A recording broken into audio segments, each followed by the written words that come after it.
যদি বলি করি না, যদি বলি ভাই আপনি কোরআন ও সুন্নাহ কি মানেন, সে কি বলবে? যদি বলি মানি না। যদি আমি প্রশ্ন করি যে ভাই আপনি আল্লাহ নবীকে নেতা মানেন, সে কি বলবে? যদি বলি মানি না। কাজে একজন মুসলমান ইসলামের বাইরে যাওয়ার সুযোগই নেই। প্রশ্ন করতে পারেন হুজুর হিন্দুরা আপনাকে ভোট দেবে কেন, এইটা প্রশ্ন। পাটবিশ উপরে অনেক খ্রিস্টান থাকে, তারা ভোট দেবে কেন?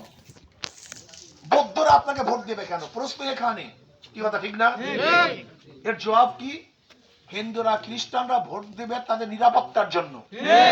কিসের জন্য?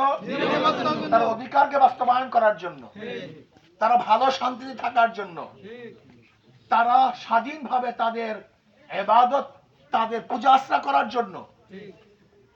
তারা ভোট দিবে তাদের ইজ্জত এবং আবরুকে রক্ষা করার জন্য। বলতে পারেন কিভাবে হুজুর? ধরে নেন, আল্লাহ ফারজান ধরে নেন আমি নির্বাচিত হলাম। আচ্ছা বলেন তো, আমার দ্বারা কোনো হিন্দু মেয়েদের ইফতিজিং করা সম্ভব হবে? দর্শন করা, কোন সিলোথানি করা? আর বাণী আমার কাছে হিন্দু মেয়েটা নিরাপদ।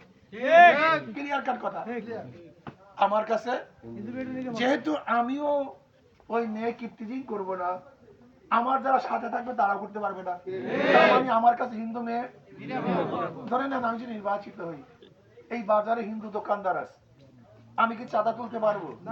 তার মানে আমার কাছে তার ব্যবসা নিরাপদ, আমার লোকজনের কাছে তার ব্যবসা নিরাপদ। ধরেন আমি যদি নির্বাচিত হই, কিন্তু হিন্দু ব্যক্তিদের জমি কি অবৈধভাবে দখল করতে, আপনাদের মনে করেন দখল করতে পারবো? তার মানে আমার কাছে তার জমি কথা তার জমি নিরাপদ। আমি যদি নির্বাচিত হই, আমি কি কোনো হিন্দু ব্যক্তিদের উপর বা খ্রিস্টানদের উপর অন্যায়ভাবে জুলুম করতে পারবো? তার মানে তার জীবন আমার কাছে নিরাপদ, তার ইজ্জত আমার কাছে